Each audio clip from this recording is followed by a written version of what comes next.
நான் ஃபர்ஸ்ட் கொஞ்சம் டைம் எடுத்து நான் கற்றுக்கிட்டேன். ஒரு 3 to 6 மந்த்ஸ் எனக்கு டைம் எடுத்துச்சு. ஆனால் எனக்கு ஸ்டிச்சிங்லாம் தெரியாது. ஆனால் டெக்னிக்கலாக எதனால என்ன ஃபால்ட் வருது அதெல்லாம் என்னால் ஈஸியாக சொல்ல முடியும். அதுக்கப்புறம் ஈஸியாக வந்து இப்போ கரண்ட்டில் இருக்க டிசைன்ஸ் நானே வந்து டிசைன்ஸ் எல்லாம் பண்ணி கொடுக்குற அளவுக்கு வந்துட்டு எனக்கு நல்லாவே அந்தளவுக்கு தெரியும் இப்போ. ஃபஸ்ட்டு நான் பார்த்தது டிலேடு ப்ராசஸ். ஓகே, ரொம்ப லேட்டாக கொடுக்குறது. 1 month waiting time, 20 days waiting time. நம்ம ஏன் அதை பிரேக் பண்ணக்கூடாதுன்னு சொல்லி அந்த 2 hours கான்செப்ட் வந்து பொட்டிக்கில் கொண்டு வந்தேன். ஓகே, இப்போ நான் இந்த பொட்டிக் நான் வச்சு நடத்துகிறேன் அப்படின்னா வெளியேருந்து பார்க்குறதுக்கு இன்னும் இவ்வளோ சார்ஜ் பண்ணுறாங்களே, இவ்வளோ இருக்காங்கன்னு தெரியும். ஆனால் இதுலேருந்து நான் வெளியே எடுக்கிற அமௌண்ட்டை பார்த்தீங்கன்னா, என்னங்க சொல்கிறீங்க, அதுக்கு உங்கள் மாஸ்டரே நல்லா சம்பாதிக்கிறாரு அப்படின்ற அளவுக்கு இருக்கும். ஆக்சுவலி அந்த அளவுக்கு வந்து லேபரில் வந்து காசு போயிடும் உங்களுக்கு.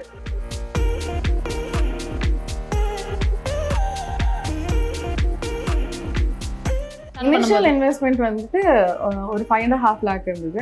அதுக்கப்புறம் ஒரு 5 lakh போட்டிருக்கோம். அந்த மாதிரி கிட்டத்தட்ட வந்து போட்டிருக்கோம், 5 போட்டிருக்கோம். 3 வருஷம் லாஸ்ல தான் போச்சு. ஆமா. ஏன்னா இந்த இண்டஸ்ட்ரி வந்து அது அப்படிதான் இருக்கும். லேடிஸ் பிஸ்னஸ் நீங்க நினைச்சு பாருங்க, இது கம்ப்ளீட்டா லேடிஸ் பிஸ்னஸ். ஃபிட்டிங் வேணும், ஒரு குவாலிட்டி வேணும் அப்படின்னா என்னால இந்த லாஸ் அஃபோர்ட் பண்ணிக்க முடியும், நான் ட்ரை பண்ணி பாக்குறேன்னு நினைக்கிறவங்க கூட பண்ணிக்கங்க. ஆனா நான் நகையெல்லாம் அடகு வச்சுட்டு நான் இதை தான் வந்து என்னோட பிரெட் அண்ட் பட்டருக்கு இதுதான் அப்படின்னா கொஞ்சம் யோசிச்சு எல்லாத்தையும் பார்த்து பண்ணுங்க.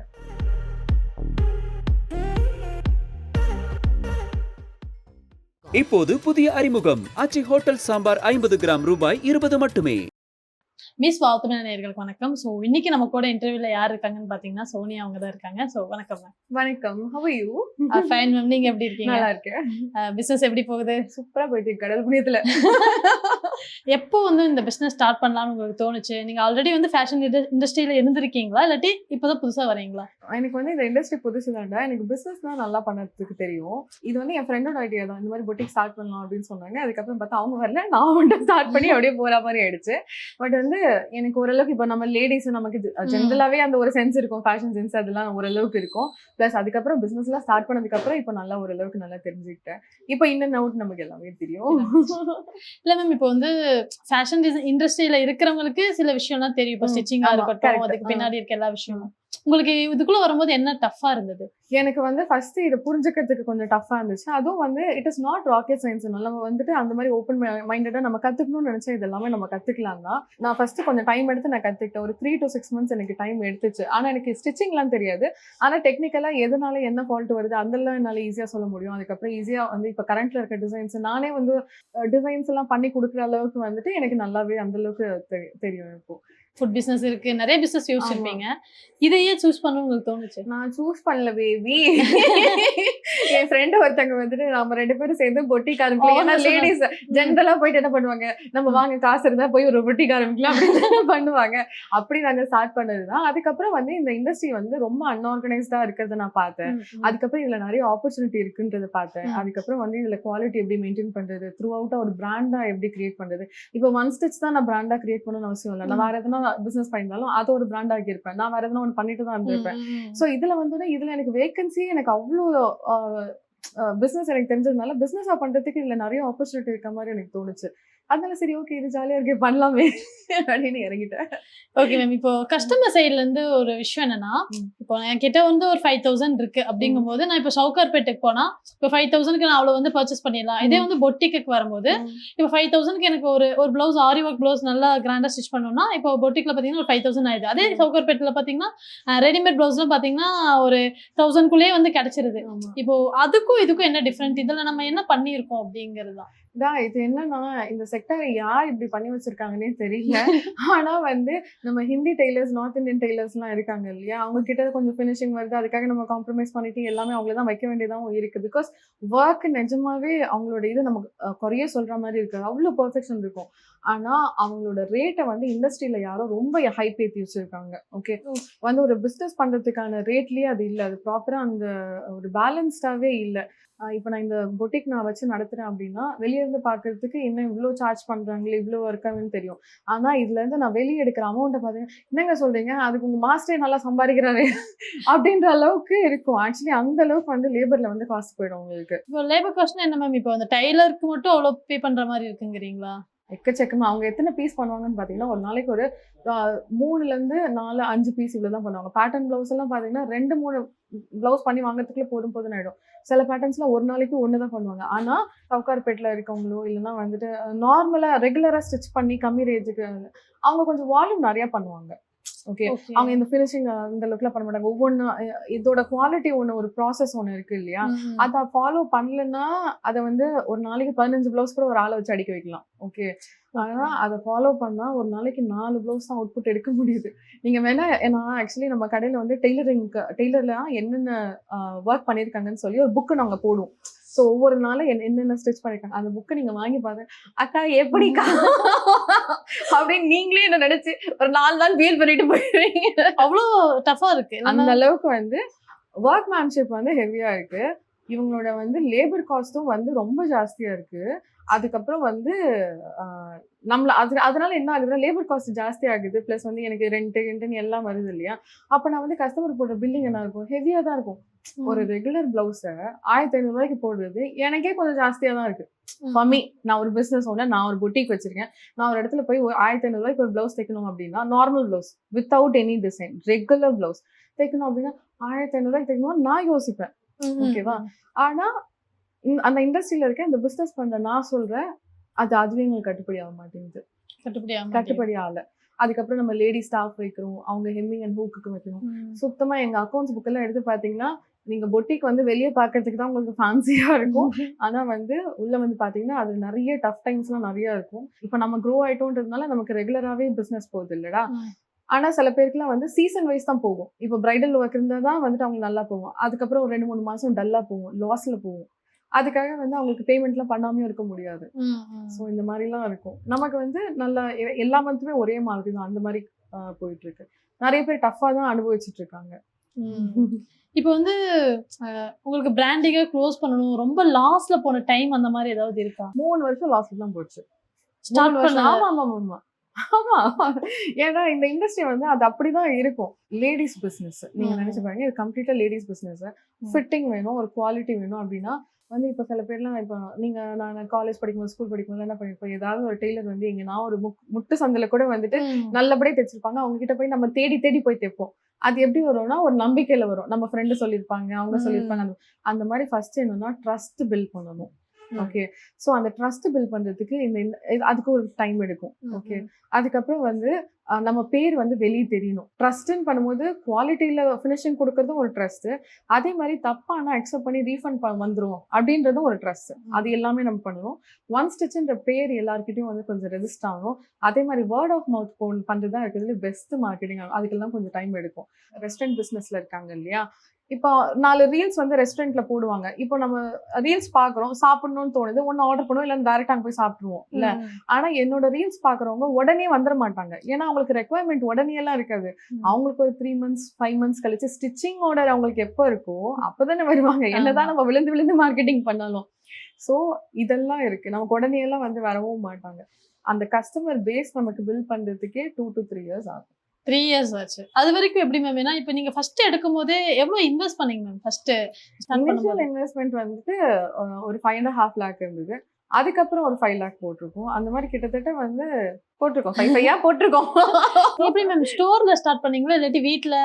அந்த மாதிரி நான் வந்து ப்ரொஃபஷனலா ஒரு ஸ்டோர் எடுத்து ப்ராப்பரா போர்டு வச்சு அந்த மாதிரி தான் நான் ஸ்டார்ட் பண்ணேன். ஸ்டோர்னால எப்படினாலும் இதெல்லாம் எக்ஸ்பென்ஸ் தான மேம். ரெண்டல் இருக்கும், அதுக்கு மேல மிஷின்ஸ் இருக்கும், எலக்ட்ரிசிட்டி பில் இருக்கும். இதுல வேற நம்ம கொரோனால ஆரம்பிச்சோம். செகண்ட் கொரோனா லாக்டவுன்ல ஆக்சுவலி வந்து மேரேஜ் கூட ரொம்ப பிரைவேட்டா நடந்துச்சு. அப்ப வெளிய ஃபங்க்ஷன்ஸ்மே பெருசா இல்ல. அப்பெல்லாம் ரொம்ப கஷ்டம். லாக்டவுன் செகண்ட் லாக்டவுன்ல ஆரம்பிச்சோம். அப்போ வந்துட்டு லாக்டவுன் மறுபடியும் போடுறாங்க. என்னடா இது இப்பதான் எல்லாமே முடிஞ்சுன்னு சொன்னாங்க மறுபடியும். அதுக்கப்புறம் வந்து ஈவன் அந்த ரெண்டலுக்கு கூட வந்து இல்ல நீங்க ரெண்ட் எல்லாம் பே பண்ணணும்னு சொன்னாங்க. அப்ப கையில நாங்க ரிசர்வுக்கு வந்து ரன்னிங் காஸ்டா வச்சிருக்கேன். அந்த அமௌண்ட் எல்லாம் கூட கிளியர் ஆகுது. ஆனா என்னன்னா பிசினஸ் பண்ணணும்னா டார்லிங் கொஞ்சம் மென்டலி அப்படியே செம்ம ஸ்ட்ராங்கா இருக்கணும். இல்லைன்னா ஒண்ணு ஸ்ட்ராங்கா இருக்க மாதிரி நம்மளே வந்து நம்ம வச்சுக்கணும். வலிக்கலையே அப்படின்ற மாதிரி அந்த மாதிரி இருந்தா மட்டும் தான் பிசினஸா பண்ண முடியும். இல்லைன்னா வந்து ரொம்ப டஃபா தான் இருக்கும். அது எந்த பிசினஸ் ஆனாலும் சரி டஃபா தான் இருக்கும். எப்படி மேம் இந்த டைலர்ஸ் எல்லாம் வந்து எப்படி ஹிந்தி பர்சன்ஸ் வந்து நீங்க இப்படி நார்த் இந்தியன் சைட் பிடிக்கிறீங்க? ஸோ அவங்களும் எப்படி மேம் உங்களுக்கு செட் ஆயிட்டாங்களா? வந்தோடனே எப்படி இருக்காங்க? அவங்கள பொறுத்த வரைக்கும் பெருசா குறை சொல்ற மாதிரிலாம் எதுவுமே இருக்காது. ஓகே. ஒர்க் வைஸ் எல்லாம் டைம் ஷார்ப்பா அவங்க மெயின்டைன் பண்ணுவாங்க. வந்து ஜஸ்ட் லைக் தட் ஒரு ஒரு இதுக்காகவே அவங்க சும்மா கண்டென்ட் அதுக்கெல்லாம் வந்து அவங்க குறைலாம் சொல்லுவாங்க. இது எல்லாமே பெர்ஃபெக்ட்டா நடக்குது. ஸோ அவங்க ஒர்க் வைஸ் அவங்க கொடுக்குற ஃபினிஷிங் எல்லாமே வந்து நல்லா பண்ணுவாங்க. 10:00 டைம்னா 9:58க்கு என்ட்ரி டைம் போட்டுருவாங்க. கரெக்டா வந்துருவாங்க. அதே மாதிரி 7 மணிக்கு முடியுது அப்படின்னா 7:01க்கு எல்லாம் வந்து அவுட் டைமா போட்டுருவாங்க. அதுக்கு மேல 1 மினிட் இருந்தா கூட அவங்களுக்கு நாங்க பே பண்றோம். ஓகே. அந்த அவங்க மந்த்லி Overtime வைஸ்ல தான். வந்து டே வைஸ் வந்து பேமெண்ட் குடுக்குற டே மாதிரி. வைஸ் தான் பேமெண்ட். நமக்கு வந்து ஒர்க் இருக்கோ இல்லையோ we have to make that payment. அப்புறம் சாட்டர்டே செட்டில்மெண்ட். இதெல்லாம் யாரு தான் இந்த இண்டஸ்ட்ரியில கிரியேட் பண்ணி வச்சாங்கன்னே தெரியல. நான் வந்ததுல இருந்து இண்டஸ்ட்ரி இப்படிதான் இருக்கு. ஆமா. அதான் நான் ட்ரை பண்றேன் எதுவும் ஆர்கனைஸ் பண்றதுக்கு. பட் வந்து இண்டஸ்ட்ரி வந்து இது சுத்தமா அன்ஆர்கனைஸ்டா இருக்கு. அப்புறம் இந்த லேபர் காஸ்ட் இருக்கு இல்லையா, அது பேலன்ஸ்டா இல்ல. ஆக்சுவலி இன்னும் கொஞ்சம் அதை குறைக்கணும். அதை யாரும் வந்து இண்டஸ்ட்ரியில ஆல்ரெடி ஏத்தி வச்சிருக்காங்க. அது குறைச்சே ஆகணும். இல்லைன்னா வந்து பேலன்ஸ்டாவே இல்லை. ஆக்சுவலி நம்ம தமிழ்நாடு சைடு இருக்க டைலர்ஸ் யாராவது உங்களுக்கு செட் ஆகல? நார்த் இந்தியன்ஸ் தான் நிறைய பேர் வந்து சூஸ் பண்றாங்க. தமிழ்நாடு சைடுல யாரும் டைலர்ஸ் இல்லையா? வராங்க, சில பேர் வராங்க. அதுல வந்துட்டு யாராச்சும் ஒருத்தர் 2 பேர் நம்ம கூட நமக்கு நார்த் இந்தியன் தமிழ் ஆளுங்க இந்த இது நமக்கு கிடையாதுன்னா மைண்ட் செட் வந்து ப்ராப்பரா ஒர்க் பண்ணணும் அப்படின்னு இருக்க யாரா இருந்தாலும் எனக்கு ஓகே தான். ஆனா நான் கொஞ்சம் ஃபேஸ் பண்ணது என்னன்னா வந்து கொஞ்சம் சண்டை போடுற மாதிரி, இல்லைன்னா டிமாண்டிங்கா இருக்க மாதிரி. அப்புறம் வந்து கஸ்டமர்ஸ் வந்து இப்போ சில இதுல ஒரு டீப் நெக் கேட்குறாங்க அப்படின்னு வச்சுக்கோங்களேன். அவங்களுக்கு அந்த டிசைனுக்கு டீப் நெக் போட்டாதான் நல்லா இருக்கும். இப்ப நான் ஒரு டீப் நெக் போடுறேன்னா எனக்கு தெரியும் அந்த டீப் நெக் எந்த அளவுக்கு வந்துட்டு லுக் வைஸ் எப்படி இருக்கும்ன்றதெல்லாம் எங்களுக்கு தெரிஞ்சு தானே நம்ம போடுறோம். அதுல வந்து அவங்க ஒய்ஃபுக்கு பண்ற மாதிரி ஏத்தி தைச்சிடுறது. நாங்க எப்படி சொல்லணும், நீ அப்படி தைப்பா, ஏன்பா உங்க வீட்டுக்கு தைக்கிற அப்படின்னு சொல்லி அவங்களுக்கு அதை புரிய வைக்கிறதுக்குள்ள வந்து ரொம்ப கன்சர்வேட்டிவா இருப்பாங்க. அதுக்கப்புறம் வந்து அவங்களுக்கு வந்து நம்ம டிசைனை புரிய அந்த அந்த ஒரு ப்ரொஃபஷனலா அவங்களை கொண்டு வரதுக்கு கொஞ்சம் டஃபா இருக்கு. ஓகே. இவங்க வந்து நல்ல ப்ரொஃபஷனலாவே இருக்காங்க இவங்க. ஏன்னா இவங்க பார்ன் brought up, அதுக்கப்புறம் கத்துக்கிட்டு அந்த டெல்லி மும்பைல எல்லாம் அவங்களோட டிசைன்ஸ் எல்லாம் இவங்க அதெல்லாம் பார்த்துட்டு தானே வராங்க. சோ அதுல வந்து இவங்களுக்கு அது நல்லாவே தெரியுது. அப்போ மார்க்கெட்டிங்ன்ற ஒரு விஷயம் வந்து ரொம்ப இம்பார்ட்டன்ட் பிராண்டிங்கை பொறுத்தளவு. ஸோ உங்க மார்க்கெட்டிங் ஸ்ட்ராட்டஜி அப்படின்னு சொல்லி எது மேம் இருக்கு? இப்போ இன்ஸ்டாகிராம்ல உங்களுக்கு ரீல்ஸ் அதுல உங்களுக்கு மார்க்கெட்டிங் வந்துச்சா, இல்லாட்டி வந்து இப்போ ஒரு பர்சன் வந்து இது நல்லா இருக்கு அப்படி சொல்லிட்டு இன்னும் 2 பர்சன் கூட்டி வருது, அந்த மாதிரி உங்களுக்கு எது ஹெல்ப் பண்ணுச்சு? பேலன்ஸா ஏதோ ஒன்று இதுல ஒர்க் அவுட் ஆகும். ஆனா நம்ம வந்துட்டு மார்க்கெட்டிங்கா பண்றது தனியா பண்றதுன்றது ஒரு சைடு இருந்தாலும், நம்ம சின்சியரா வேலை பார்க்கறோம்னு இருக்குல்ல, அது ஒரு மார்க்கெட்டிங் தான். நம்ம வேலையில நம்ம மனசாட்சிக்கு விரோதம் இல்லாம நம்ம சின்சியரா இருக்கணும். ஒரு தப்பு நடந்துச்சா அதை அக்செப்ட் பண்ணிக்கணும். அதை நான் வந்துட்டு ரீஃபண்ட் கொடுத்துடணும், மாத்தி தைக்கணுமா மாத்தி தைச்சு கொடுக்கணும். அது என்ன ஏதுன்றதை அட்ரஸ் பண்ணணும். அது ஒரு மார்க்கெட்டிங். ஓகே, இந்த டைம்ல டெலிவரி நான் கொடுக்குறேன் அப்படின்னு சொல்லணும், அந்த டெலிவரியை நான் கொடுக்கணும், அது மார்க்கெட்டிங். இது எல்லாமே நம்ம சின்சியரா ஒரு விஷயத்த பண்ணிட்டே இருக்கும்போது இதுதான் பெரிய மார்க்கெட்டிங். இந்த மார்க்கெட்டிங்கை நம்ம கரெக்டா பண்ணாதான் மற்ற மார்க்கெட்டிங்லாம் முதல்ல ஒர்க் அவுட் ஆகும். ஓகே, இல்லைன்னா வெறும் வந்துட்டு இன்ஸ்டாகிராம்னா லாங் லாஸ்டிங்கா இருக்காது. கொஞ்ச நாளைக்கு எல்லாமே வரும், எல்லாமே போறோம். அந்த ஒரு பர்டிகுலர் ரீலுக்காக எல்லாரும் வருவாங்க, அதுக்கப்புறம் எல்லாம் போயிடும். எந்த டேர்னிங் பாயிண்ட்ல ஓகேடா இதுதான் நம்ம பிசினஸ் அப்படின்னு சொல்லி யோசிச்ச டைம் ஏதாவது இருக்கா? நமக்கு அதை பத்தி இல்லை. டே 1ல இருந்தே இதுதான் நம்ம பிசினஸ் நான் முடிவு பண்ணிட்டேன். இதுதான் நம்ம பிசினஸ், இதுல என்ன ஆப்பர்ச்சுனிட்டி இருக்கு, இதுல மத்தவங்களை விட நம்ம வித்தியாசமா நம்ம என்ன பண்ண முடியும். ஏன்னா இப்ப எல்லாரும் வந்து ட்ரெஸ் ஸ்டிச் பண்றாங்க. ஓகே, இப்போ நான் என்ன புதுசா ஸ்டிச் பண்ண போறேன்னா கிடையாது. மத்த பொட்டிக்கு என்ன பண்றாங்களோ அதுதான் நம்மள பண்ணுவோம். நான் என்ன பண்றேன்னா அதுதான் மத்த பொட்டிக்கும் பண்ணுவாங்க. ஓகேவா, இதுல நான் இன்னும் என்னென்னலாம் வந்துட்டு எனக்கான ஆப்பர்ச்சுனிட்டி நான் கிரியேட் பண்ணிக்க முடியும் அப்படின்னு பார்க்கும்போது ஃபர்ஸ்ட் நான் பார்த்தது டிலேடு ப்ராசஸ். ஓகே, ரொம்ப லேட்டா கொடுக்குறது, 1 month waiting time, 20 days waiting time. நம்ம ஏன் அதை பிரேக் பண்ணக்கூடாதுன்னு சொல்லி அந்த 2 hours கான்செப்ட் ஒன்று பொட்டிக்ல கொண்டு வந்தேன். ஓகே, அந்த டெய்லர்ஸ் எல்லாம் நிறைய பேர் பண்றாங்க, அது தனியா போயிட்டு இருக்கு. ஆனா பொட்டிக்ல ஃபர்ஸ்ட் டைம் 2 hours கான்செப்ட் அதை பிரேக் பண்ணேன். ஸோ இண்டஸ்ட்ரியில நான் என்ன ப்ராப்ளமா நான் ஃபேஸ் பண்ணணும், அந்த ப்ராப்ளமுக்கு நான் சொல்யூஷன் கொடுத்தேன். அதுதான் வந்து மார்க்கெட்டிங்கா கனெக்ட் ஆகும். அதை விட்டுட்டு நான் இன்ஸ்டாகிராம்ல பெய்ட் ஆட் நான் ரன் பண்றேன், இல்லைன்னா வேற எதுனா ரன் பண்றேன் அப்படின்னா அதை பார்த்துட்டு எல்லாரும் ஸ்வைப் பண்ணிட்டு போயிடுவாங்க. எப்படி கனெக்ட் ஆகும்? இப்போ நீங்க பாக்குறீங்க பொட்டிக்ல நான் உனக்கு பொட்டிக் ஃபினிஷிங்ல 2 hours நான் உனக்கு பிளவுஸ் ஸ்டிச் பண்ணி தரேன், நீ வா அப்படின்னு சொன்னா என்ன இவங்க 2 hours அது வந்து கனெக்ட் ஆகும். ஏன்னா நம்மளும் ஆல்ரெடி ஃபேஸ் பண்ணிருப்போம்ல, அதுதான் பர்சனலா கனெக்ட் ஆகும். எல்லாரும் எதை ப்ராப்ளமா பாக்குறாங்களோ அந்த ப்ராப்ளமுக்கு நம்ம சொல்யூஷன் கொடுக்கறது தான் கண்டென்ட். அந்த கண்டென்ட் தான் ஒர்க் அவுட் ஆகும். நிறைய பிரான்சைஸ் வந்து கொடுத்துருக்கீங்க. ஸோ பிரான்சைஸ்ல வந்து இப்போ சேம் இப்போ உங்க டைலருங்கும் போது நீங்க கண்ணு முன்னாடி பாக்குறீங்க, இது சரியில்லை, இது தப்பு அப்படின்னு சொல்லி உங்களால வந்து கைட் பண்ண முடியும். இப்போ நிறைய இடத்துல நீங்க பிரான்சைஸ் கொடுக்கும்போது, ஸோ அங்கெல்லாம் எப்படி மேம் டைலர் செட் பண்றீங்களா, இல்லாட்டி அங்க இருக்கிற லோக்கல் பர்சன்ஸ் எல்லாம் வச்சு மேனேஜ் பண்றீங்களா? இப்போ இந்த பொட்டிக் இண்டஸ்ட்ரியில பிரான்ச்சைசி மாடல் ஸ்டார்ட் பண்ணதே நான் தான் நினைக்கிறேன். எனக்கு தெரிஞ்ச ஒரே நீங்க தான், ஆமா, நானும் இந்தியாலயே வந்து எனக்கு தெரிஞ்ச பிரான்ச்சைசி மாடல் நான் தான். இப்போ சப்யசாச்சி கூட வந்து அவங்க கடை தான் டைரக்டா வச்சிருப்பாங்களே தவிர்த்து யாரும் பிரான்ச்சைசில யாருக்கும் கொடுக்கல. அதுவும் இந்த கஸ்டமைஸ்டு க்ளோதிங்ல ஏன் பிரான்ச்சைசி எல்லாம் எடுத்துக்க மாட்டாங்க அப்படின்னா, அது ஒரு பெரிய வாஸ்டான ஒரு சப்ஜெக்ட் வந்து. அதுல ஏன்னா வந்து என்ன குவாலிட்டி இஷ்யூஸ் வரலாம், என்ன ப்ராப்ளம் வேணா வரலாம். ஸோ அதெல்லாம் ஃபேஸ் பண்றதுன்றது ரொம்ப டிஃபிகல்ட். நம்மளால ரிஸ்க் எடுக்கணும் இந்த பர்டிகுலர் செக்மெண்ட்னும் போது. ஸோ வந்து பிரான்ச்சைசி பிஸ்னஸை நான் தான் ஃபர்ஸ்ட் ஸ்ட்ரக்சரே பண்றேன். ஓகே, அது எப்படி ஸ்ட்ரக்சர் பண்ணிக்கிறேன்னா, கஸ்டமர் சைட்லயும் பாக்குறேன். ஓகே, கஸ்டமர் சைட்லயும் வந்து அந்த குவாலிட்டி என்னால மெயின்டைன் பண்ண முடியுமா, என்னால அந்த அளவுக்கு அந்த ஊர்ல ரீச் ஆக முடியுமா, அதெல்லாம் பார்த்து அந்த ஸ்ட்ரக்சரும் பண்ணிட்டு இருக்கேன். அதுக்கப்புறம் பிரான்ச்சைசி ஓனர்ஸ் இருக்காங்கல்ல, அவங்களுக்கும் நான் ஜஸ்டிஃபிகேஷன் பண்ணணும்ல. இப்போ அவங்க என்ன நம்பி வராங்கல்ல, இப்போ சோனியாவை நம்பி போனா எனக்கு சில விஷயம் கிடைக்கும். நான் கேட்பேன் சில விஷயம்லாம், நீங்களே சிலதெல்லாம் நல்லா தானே பண்ணிருக்கீங்க, நீங்க என்கிட்ட வரீங்க, நான் ஓப்பனாவே கேட்பேன். ஏன்னா ஆஃப்டர் லிஸ்னிங் டு தெம் சில பேர்லாம் பொட்டிக் ஆல்ரெடி வச்சிருக்காங்க.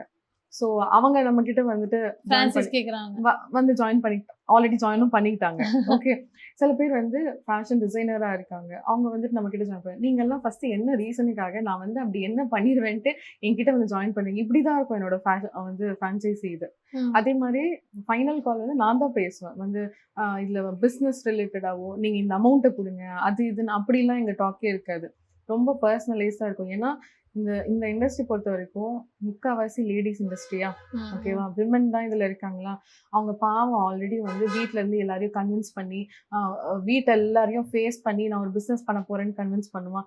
அப்புறம் நகையெல்லாம் அடகு வச்சு அதை பண்ணி இதை பண்ணி நம்ம ஏதோ ஒன்று சாதிக்கணும் அப்படின்னு சொல்லிட்டு ஏதோ ஒன்று பண்ண வராங்களா. அவங்க கிட்ட போயிட்டு நான் வந்து நீ இந்த பேமெண்ட் அதை பண்ணு, இதுல எனக்கு வந்து இந்த அமௌண்ட் இத்தனை லட்சம் கொடுத்துரு, அதுல அப்படிலாம் கொடுத்தா ஒர்க் அவுட் ஆகுமா, இந்த ஸ்டாண்டர்ட்ல தான் நீ ஒர்க் பண்ணணும், அதுக்கப்புறம் நீ வந்து இதை தவிர்த்து இதெல்லாம் நீ விற்கவே கூடாது அப்படின்னு நான் ரொம்ப ரெஸ்ட்ரிக்ஷன் கொடுத்தா அது ஒர்க் அவுட் ஆகுமா, அதெல்லாம் ஒர்க் அவுட் ஆகாது. ஸோ இந்த வந்து லேடிஸ் பிஸ்னஸை நான் ஒரு ஃபெமினைன் டச்சோட அப்ரோச் பண்ணேன். ஓகே, நான் ஒன் ஸ்டிச்சுக்கு நான் உனக்கு சப்போர்ட் பண்றேன், நான் உனக்கு நேம் பண்ணி தரேன், உனக்கு மார்க்கெட்டிங் பண்ண டஃபா இருக்குன்னு நினைக்கிறியா, நான் உனக்கு இந்த மார்க்கெட்டிங் நான் உனக்கு பண்ணி தரேன். ஓகே, அதுக்கப்புறம் வந்து உனக்கு ஆளுங்க வேணுமா, ஆளுங்க நானே உனக்கு தரேன், ஆளுங்க உனக்கு வேண்டாமா, உங்ககிட்ட என்ன ஆளுங்க இருக்காங்களோ அவங்களுக்கு நான் ட்ரைனிங் தரேன். ஓகே, அதுக்கப்புறம் வந்து இந்த மாதிரி வந்து ஒரு சப்போர்ட். அதுக்கப்புறம் இந்த மாதிரி உட்காந்து பேசுறது அவங்க கிட்ட, அது அவங்களுக்கு ரொம்ப, நான் பேசுறது அவங்களுக்குலாம் ரொம்ப ஈஸியா இருக்கு, அவங்களுக்கு ரொம்ப ஹெல்ப்ஃபுல்லா இருக்கு. நான் ஒவ்வொருத்தங்க கிட்ட உட்காந்து பேசுறது, பிசினஸ் வைஸா இருக்கட்டும் இல்லைன்னா பர்சனலா இருக்கட்டும், நான் இருக்கேன் உங்களுக்கு அப்படின்னு யாராச்சும் ஒருத்தங்க சொன்னாலே, ஓ இவங்க இருக்காங்க போலே, நம்ம போலாம் போலே, கொஞ்சம் நம்பிக்கையோட வருவாங்க. ஆமா, நான் பெருசாலாம் ஒன்றும் பண்ணிட மாட்டேங்க, அவங்கவுங்க தாங்க பண்றாங்க. நான் ஜஸ்ட் நான் இருக்கேன்னு சொல்லிட்டு அவங்களுக்கு ஒரு பேக்கப் ஆப்ஷன் மாதிரி மட்டும்தான் இருக்கேன். ஏன் மேம் இந்த கொஸ்டின் கேட்டேன்னா, ஏன்னா டைலர்ஸ் வந்து இப்போ நல்லா ஸ்டிச் பண்றவங்க இருப்பாங்க, சில பேர் நார்மலா ஸ்டிச் பண்ணுவாங்க, பட் ஆனா அவங்க எக்ஸ்பீரியன்ஸ் மாதிரி ஒரு பில்டப் கொடுத்துருவாங்க, ஆனா ஸ்டிச்சிங் போக போக தான் தெரியும். ஸோ அப்படி இருக்கும்போது இப்போ நீங்க இருக்கும்போது நம்ம கண்ணு முன்னாடி எல்லாத்தையும் பார்ப்போம், ஒரு டிஸ்டன்ஸ்ல இருக்கும்போது நமக்கு தெரியாது. இப்போ நம்ம அண்ணா நகர் கடைக்கு நான் வரது ரொம்ப கம்மி. ஓகே, நான் வந்து மந்த்லி ஒன்ஸ் ஆர் ட்வைஸ், இல்லைன்னா இந்த மாதிரி இன்டர்வியூ எதுனா ஸ்கெடியூல் பண்றீங்க இல்லைன்னா வேற எதுனா ஒர்க் இருக்கு அப்படின்னா மட்டும்தான் வரேனே தவிர்த்து, நான் அண்ணா நகர் கடைக்கு நான் ரெகுலரா வந்து ஒரு 3 years மேல ஆகும். ரெகுலரா வந்து அந்த டைம்ல ஸ்டார்டிங் பீரியட்ல தான் நான் ரெகுலரா வந்தது. அதுக்கப்புறம் நான் வர்றதே இல்லை கடையில. நம்ம எப்போ ஒரு பக்கா பிசினஸ் பர்சன் அப்படின்னா, நம்ம இருக்கோமோ இல்லையோ, நம்மளோட ஆப்ஷன்ஸ்ல கூட நம்மளோட அந்த இது வந்து சிஸ்டம் கரெக்டா நம்ம செட் பண்ணி வச்சாதான் நம்ம ஒரு பிசினஸ் பர்சன். அந்த சிஸ்டமை நான் ப்ராப்பரா செட் பண்ணி வச்சேன். இப்போ அதெல்லாம் கரெக்டா இருக்கு. அதுக்கு வந்து எனக்கு நல்ல ஆளுங்க கிடைச்சாங்க, எனக்கு எந்த மாதிரி டீம் செட் பண்ணணும்னு தெரியும், அவங்களை எப்படி வச்சிருக்கணும்னு தெரியும், அதெல்லாம் எனக்கு. ஆன்லைன் ஆர்டர்லாம் வரும்ல, அதெல்லாம் எப்படி மேம் ஹேண்டில் பண்றீங்க? இப்போ ஆன்லைன்ல நிறைய ஸ்கேம் எல்லாம் நடக்குது, நீங்க நிறைய பாத்துருந்தீங்கன்னா தெரியும், அமௌண்ட்டை வாங்கிட்டு வரவே இல்லைம்பாங்க. ஸோ இந்த மாதிரி எல்லாம் ப்ராப்ளம்ஸ் ஃபேஸ் பண்ணிருக்கீங்களா ஆன்லைன்ல? இப்போ எல்லாமே இந்த ஆன்லைன் அதெல்லாம் வந்து எதை பார்த்து போறாங்க, எல்லாம் சோஷியல் மீடியா பார்த்து தானே போறாங்க. ஸோ ரீல்ஸ்ன்றது it plays a major role in everybody's life. அது என்னமோ சோறு குழம்பு மாதிரி ஆயிடுச்சு. ரீல்ஸ்ன்றது வந்து ஏதோ நம்ம ரிலேஷன்ஷிப் மாதிரி ஆயிடுச்சு, சோறு குழம்பு மாதிரி ஆயிடுச்சு எல்லாருக்கும். ஸோ வந்து பீப்புள் ஆர் கெட்டிங் அட்ராக்டட். அதுக்கப்புறம் இந்த இன்ஃப்ளூயன்சர்னு அவங்க சில பேர்லாம் பண்ணுவாங்க. இன்ஃப்ளூயன்சருக்கான அந்த வார்த்தைக்கான இதுவே வந்து போயிடுச்சு. இன்ஃப்ளூயன்சர்னா அந்த வார்த்தைக்கு மீனிங் என்னங்க, அவங்க வந்து நம்மளை இன்ஃப்ளூயன்ஸ் பண்ணுவாங்க. ஒரு அப்துல் கலாம் ஒரு இன்ஃப்ளூயன்சர், இன்ஃப்ளூயன்சர். ஓகே, ஒரு ஜெயலலிதா அம்மா ஒரு இன்ஃப்ளூயன்சர், ஒரு கருணாநிதி சார் இன்ஃப்ளூயன்சர். அந்த மாதிரி ஒரு நல்ல ஒரு பிசினஸ்ல இருக்கவங்களோ, படிச்சவங்களோ, இல்லைன்னா வந்து ஈவன் ரஜினிகாந்த் சார் எல்லாம் எதுலன்னா சாதிச்சவங்க, அவங்க இன்ஃப்ளூயன்சர். நான் வந்து காமெடி பண்றேன், நான் லூஸ் மாதிரி நடந்துக்கிறேன்னா நான் இன்ஃப்ளூயன்சரா? அவங்க சொல்றதை கேட்டா அதுக்கப்புறம் ஸ்கேம்ல போய் மாட்டாம, நாட் ஜஸ்ட் திஸ் ஸ்கேம். நான் இப்போ ஆன்லைன்ல பாக்குறேன், பார்த்தா அந்த குட்டி பையன் நம்பி வந்து நிறைய லட்சக்கணக்கில் வந்து காசெல்லாம் கொடுத்தாங்க. அவங்க அந்த பையன், அந்த குட்டி பையன் ஒரு இன்ஃப்ளூயன்ஸா. சரி, நமக்கு எதை எங்க எப்படி வைக்கணும்ன்ற அந்த ஒரு இது வந்து இப்போ கொஞ்சம் வந்து தெரிய மாட்டேங்குது. அது நம்ம கொஞ்சம் ஃபர்ஸ்ட் தெரிஞ்சுக்கணும். அதுக்கப்புறம் வந்து ஸ்கேம் எல்லாம் வந்து எனக்கு பெருசாலாம் நானே எந்த ஸ்கேம்லயும் மாட்டினது இல்லை. ஏன்னா நம்ம கொஞ்சம் ஓரளவுக்கு பார்த்துட்டாலே, அவங்க பேஜை போய் பார்க்கறதா இருக்கட்டும், ரிவ்யூஸ் எல்லாம் பார்த்துட்டாலே இதெல்லாம் அந்த ஸ்கேம்லாம் அவாய்ட் பண்ணிடலாம். மேஜராலாம் ஸ்கேம் வந்துட்டு இல்ல. ஆனா வந்து நம்மளா போய் ஸ்கேம்னு மத்த இதெல்லாம் ஸ்கேம்னு சொல்றாங்களா, அதெல்லாம் நம்மளே பச்சையா, இப்ப நீங்க உங்க பேர் என்னடா? காவேரி. காவேரிக்கு மேல அதை பார்த்தா வந்து தெரிஞ்சிடும் இது ஸ்கேம் மாதிரி இருக்கு, இவங்க கிட்ட ஆர்டர் பண்ணக்கூடாது. அதையும் மாத்தி இல்ல என் இன்ஃப்ளூயன்சர் சொன்னாரு நான் போய் விழுந்தேன்னா, அவங்க பேஜ்ல ஒண்ணுமே இல்லையே அப்பயும் நான் ஆர்டர் அப்படின்னா அப்ப மாட்ட வேண்டியது அது நம்ம பொறுப்பு கிடையாது. இப்போ ஆன்லைன் பிசினஸ், இந்த கிளாத்திங் பிசினஸ் பொறுத்தளவு காம்படிஷன் ரொம்ப அதிகமா இருக்கு. இவ்வளவு காம்படிஷன்ஸ் இருக்கு, இதுல எப்படா சர்வே பண்ண போறோம்னு நீங்க தோணுச்சா? இல்லாட்டி இப்ப பாக்கும்போது ஏன்னா நினைக்கிறவங்க எல்லாம் பொட்டிக், இப்ப கேர்ள்ஸ் யோசிச்சா டக்குன்னு பொட்டிக், இல்லாட்டி வந்து மேக்கப் ஆர்டிஸ்ட், இல்லாட்டி வந்து அது என்ன சேட் ட்ரூத் சொல்லட்டுமா, ஓப்பனான்னு சொல்லட்டுமா, இந்த மாதிரி எல்லாரும் போயிட்டு அந்த மேக்கப் ஆர்டிஸ்ட்னு கத்துக்கிறாங்க, அதுக்கப்புறம் ஹேருக்குன்னு கத்துக்கிறாங்க, நெயில் ஆர்ட், அதுக்கப்புறம் இந்த பொட்டிக் இண்டஸ்ட்ரி ஸ்டிச்சிங்னு கத்துக்கிறாங்கல்ல, அவங்களால நிஜமாவே வந்து அடுத்த லெவல் என்ன பண்றதுன்னு தெரியாம நிறைய பேர் இருக்காங்க. ஓகே, சில பேர் கத்துக்கிட்டவங்க, அந்த ஸ்கில்ல கத்துக்கிட்டவங்க வந்து அடுத்து என்ன பண்றதுன்னு தெரியாம இருக்காங்க. காசு இருக்குன்னு சொல்லிட்டு அந்த பொட்டிக்கு போட்டவங்க வந்து அதை ரன் பண்ண தெரியாம இருக்காங்க. வெளியே பார்க்க தான் எல்லாரும் போர்டு எல்லாரும் ஃபேன்சியா இருக்காங்களே தவிர்த்து, ஆனா இந்த இண்டஸ்ட்ரி நிஜமாவே வந்து it is having a toughest time. It is giving us all a toughest time.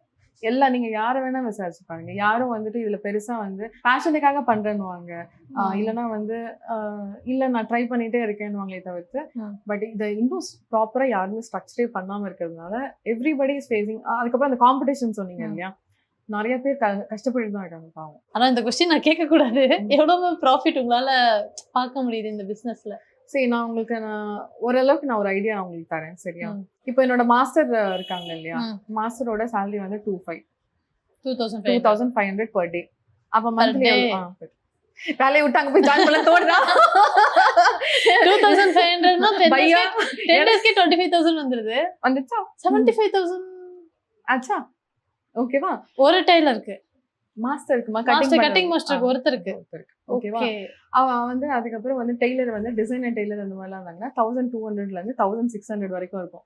இப்போ உனக்கு நான் இதை சொல்ல இந்த மைக்கெல்லாம் கழட்டி போட்டுட்டு நாம போய் இன்னைக்கே போய் நார்த் இந்தியா பையா கிட்ட போய் கத்துக்கிட்டு, பையா பானி போய் தேதோன்னு சொல்ல மாட்டோம், பையா எனக்கு கொஞ்சம் ஸ்டிச்சிங் கத்து கூட நான் கத்துக்க உழைச்சிக்கிற ரேஞ்சுக்கு அவங்களோட சேலரி அப்படி அவ்வளோ இருக்கு. சனிக்கிழமை என்னோட சேலரி நான் கிளியர் பண்ற அமௌண்ட் இருக்கும்ல, நியர்லி 70 to 90,000 வந்து சேலரி கிளியர் பண்ணிக்கிட்டே இருக்கோம் நாங்க. ஓகே, அதுக்கப்புறம் வந்து அதை தவிர்த்து லேடிஸ் மந்த்லி சேலரியில இருக்கவங்க இருப்பாங்க இல்லையா, அவங்களோட சேலரிலாம் இருக்கும். அதுல ஒரு ஸ்டோர் மேனேஜர் இருக்கணும். அதுக்கப்புறம் ஹெம்மிங் அண்ட் ஹூக் கட்டுறவங்க எல்லாம் இப்பெல்லாம் 25,000 கேக்குறாங்க. ஆமா, அவங்களே எவ்வளவு கேக்குறாங்க? எஸ் பேபி, உங்களுக்கு இந்த இண்டஸ்ட்ரி பத்தி தெரிய மாட்டேங்குது பேபி. நாங்க வந்து ரேட் போடுறோம் சொல்றீங்களே, அவ்வளவு கேக்குறாங்கங்கிறது ஷாக்கா இருக்கு. 25,000 போய் எங்கடா ஹெம்மிங் பண்ணலாமான்னு தோணுது பேபி. ஓனர் போஸ்டிங்ன்ற ஒரு விஷயத்த விட்டுட்டு மத்தபடி பெருசாலாம் ஒண்ணு இருக்கு. வந்து இதெல்லாம் இருக்கும். இதெல்லாமே வந்து ரெகுலரா பிசினஸ் வந்தாதான் ஓரளவுக்கு இதெல்லாம் மேனேஜ் பண்ண முடியும். அப்ப ரெகுலரா பிசினஸ் வராதவங்க வந்துட்டு என்ன ஆவாங்க? கிளையன்ட்ஸ் இருக்கிறவங்களுக்கு ஓரளவுக்கு லாஸ் எப்படி போகும் தெரியுங்களா? 95,000, 2 lakh இப்படி லாஸ் போகும். டேய் என்னடா பண்ணிட்டு இருக்கீங்க? உங்களுக்கு சம்பளம் கொடுக்கறதுக்காகவே நான் வேலை பார்க்க வேண்டியதா அந்த மாதிரி ஆயிடுச்சு. அப்படி இருக்கும். ஸோ ஆக்சுவலி இந்த இண்டஸ்ட்ரி வெளியே இருந்து பாக்குற நிறைய பேருக்கு வந்துட்டு ஈஸியா போட்டுடலாம், ஈஸியா 4 டெய்லர் வச்சு வேலை பார்த்துடலாம் அப்படிலாம் இல்லைங்க. இதுல சஸ்டெயின் பண்றது ரொம்ப கஷ்டம். இதை வந்துட்டு நீங்க ப்ராப்பரா சஸ்டெயின் பண்ணதுக்கு அப்புறம் தான் இதுல இருந்து நீங்க கொஞ்சமாச்சும் காசு பார்க்க முடியும். அதனால ஒரு ப்ராப்பர் கைடன்ஸ் இல்லாம நீங்க இதை ஸ்டார்ட் பண்ணாதீங்க. யாரும் வந்து காசு இருக்கு இல்லைன்னா என்னால இந்த லாஸ் அஃபோர்ட் பண்ணிக்க முடியும், நான் ட்ரை பண்ணி பாக்குறேன்னு நினைக்கிறவங்க கூட பண்ணிக்கங்க. ஆனா நான் நகையெல்லாம் அடகு வச்சுட்டு நான் இதை தான் வந்து என்னோட பிரெட் அண்ட் பட்டருக்கு இதுதான் அப்படின்னா கொஞ்சம் யோசிச்சு எல்லாத்தையும் பார்த்து பண்ணுங்க. புதுசா வந்து பிசினஸ் ஸ்டார்ட் பண்ண போறேன். எனக்கு வந்து இப்போ ஃபேஷன் ரிலேட்டடா எனக்கு எதுவுமே தெரியாது. எனக்கு ஆனா பொட்டிக் பண்ணணும் அப்படின்னு ஒரு யோசனை இருக்கு. இப்போ அவங்க ஸ்டார்ட் பண்ணணும்னா எப்படி ஸ்டார்ட் பண்ணணும்? எந்த விஷயத்துல இருந்து அவங்க ஸ்டார்ட் சரி, பண்ணணும்? பொட்டிக்னா 2 விஷயம் ஒண்ணு இருக்குடா. ஒண்ணு வந்து இப்போ வந்து ரெடிமேட்ஸ் அப்படியே ரீட்டைல் வாங்கி அப்படியே விற்கிறது, ஓகேவா?